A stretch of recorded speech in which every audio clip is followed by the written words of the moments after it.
TL72, are you still holding incident 4439? Indications that what we saw here on Monday night and Tuesday morning was the result of arson. They've also said that another fire in the west of Athens that began just a few hours before this fire on Monday, they've said that that was definitely an act of arson. They've been quoting firefighters who've noted that the fact that 15 separate fires in 3 places indicates that this was very much a deliberate act. That isn't the way that natural wildfires tend to begin.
Oaks in Calistoga. Finley Community Center nearly at capacity. Here next to the hospital where we are right now, right where the bus was going to go, it's swung around. We're in town right now, and another spot fire has kicked up. Is changing so quickly. I've been on a lot of fires, and I have never seen anything like this before.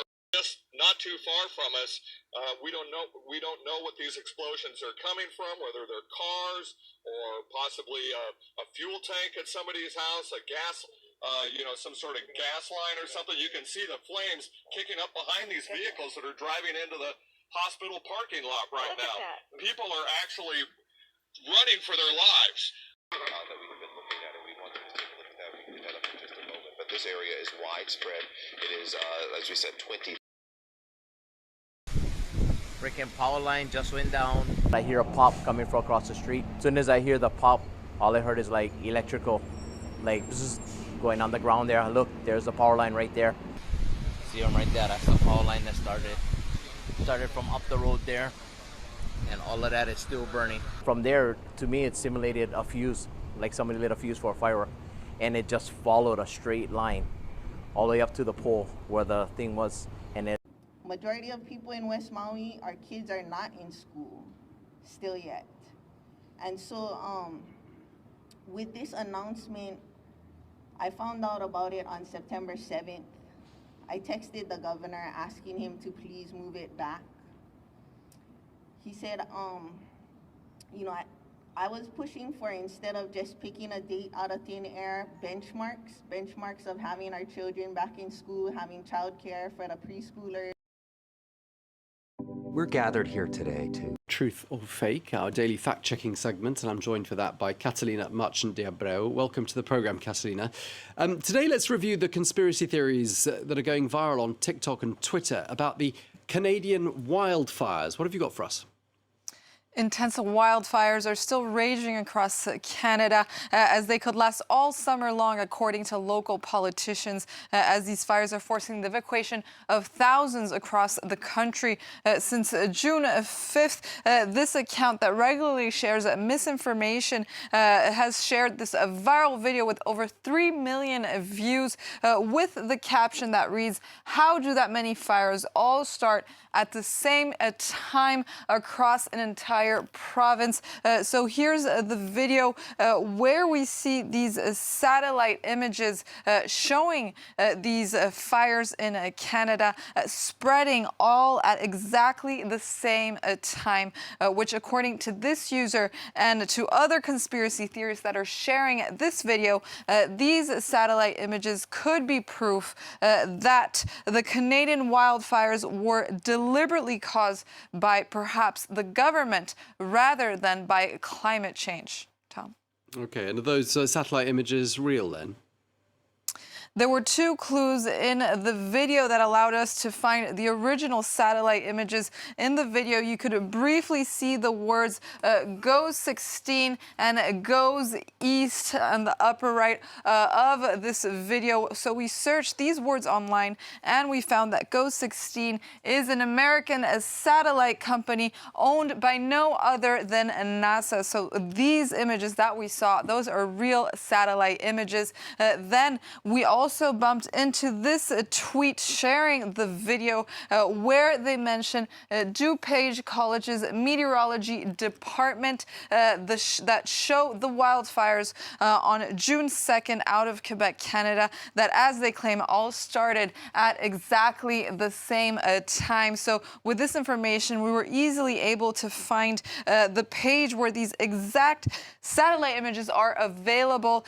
From here, we have them from the past 24 hours, and we searched the area of interest to us, which is Quebec. And here's a screenshot that we took from the website's archives from June 2nd, showing the wildfires that were actually raging that day in southern Quebec. And you can see that these images that we took are identical to those that we retrieved from the GOES 16 satellite broadcast on the DuPage University website from June 2nd.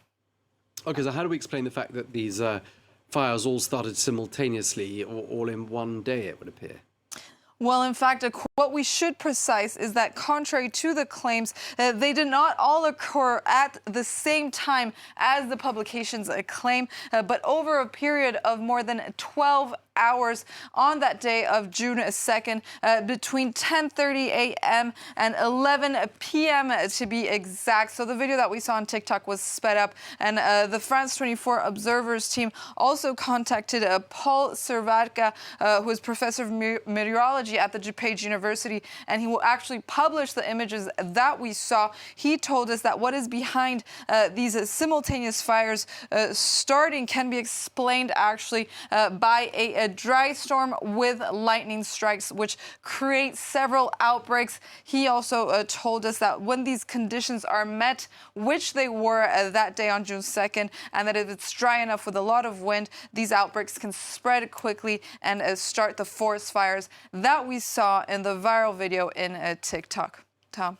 Okay, so very dry conditions, and this dry storm, as you say, being the explanation. Well, thank you very much indeed for that. Catalina. To seasoned fire professionals here in the next several days, as they're going to talk about conditions that they have not seen before. And we were saying that 2 years ago in 2015, when the Valley and the Butte fires burned in these same areas, seeing conditions we hadn't seen. Well, I think we've raised the bar again in California in just terms of the conditions that we're facing, at least 1,500. Is that a conservative estimate because right now we can't get to certain areas? That is correct. Were all these fires started overnight? I mean, that's quite a few fires that start overnight.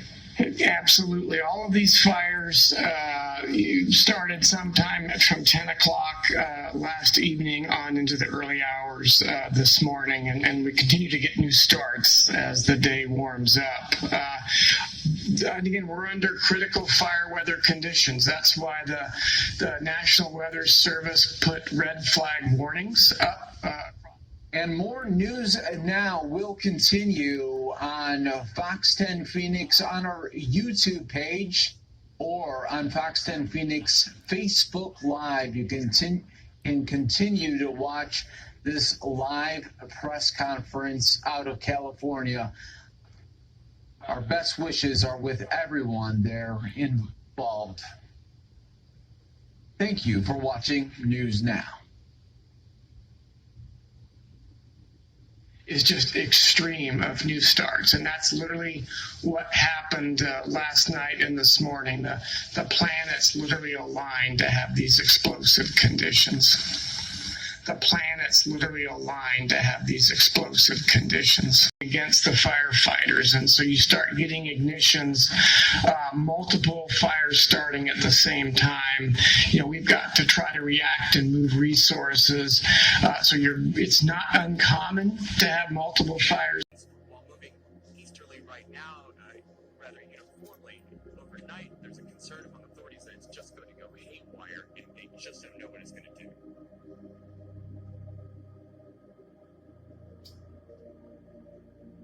Here's what we know at this hour. At least 21 people have been killed, the three most recent in Mendocino County. Officials tell us 670 people are still missing. 110 others have been found safe. These wildfires have destroyed more than 3,500 homes and businesses and turned wine country into a wasteland. Over 100,000 acres have been charred. See all that smoke? That is the line of fire getting closer to urging people to leave now. This is part of the Nuns Fire, which is off of Highway 12 north of Glen Ellen. As of 10 this morning, CAL FIRE reports that it's taking over an area of about 7,600 acres and is only 2% contained. So one thing the Sheriff's Office wanted us to get out there is Absolutely nothing. It looks like it will give it all enough. the firestorm is just practically historic. It's everywhere. This is nuts. It was truly an incredible thing and surreal. It was apocalyptic. It was insane. You could just see maybe the utter confusion here. It's like looking at a person. And as the firefight continues, so does the search for a cause. Officials say it probably was not lightning. They say people start most fires either intentionally or not. How did this happen? So far, it's blazing these things. It's kind of forgotten. All the trees somehow lasted. It's good. How did this happen? So far, it's blazing these things. So despite all the man-made destruction, you see a lot of this survive. People have a lot of questions tonight about what do they do next.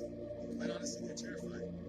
Mendocino complex fire, now the size of Los Angeles, exploding into the largest inferno in California history.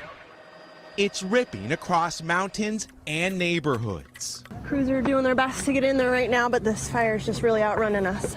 With 11,000 structures threatened, we were on the front lines with firefighters as 75 homes were destroyed. Crews are doing all they can to beat back these flames. And countless others were narrowly saved. Tonight, 14,000 firefighters are stretched thin across California, many working grueling 24-hour shifts. Across the state, more than 2,000 homes are destroyed, 619,000 acres up in smoke. Look at that. Fueled by record heat, the fires are creating their own weather. Firenadoes spinning at 150 miles per hour, forcing immediate evacuation. The flames had already come up over the hill. It was racing us and it was catching us. So far this year, fires have claimed at least 9 lives, a death toll that may climb. The most destructive fire, still burning near Redding, has left an apocalyptic wasteland in its path. But the largest fire in California history, and the biggest in the nation, is still on the move, with the most dangerous days still ahead. Miguel Almaguer,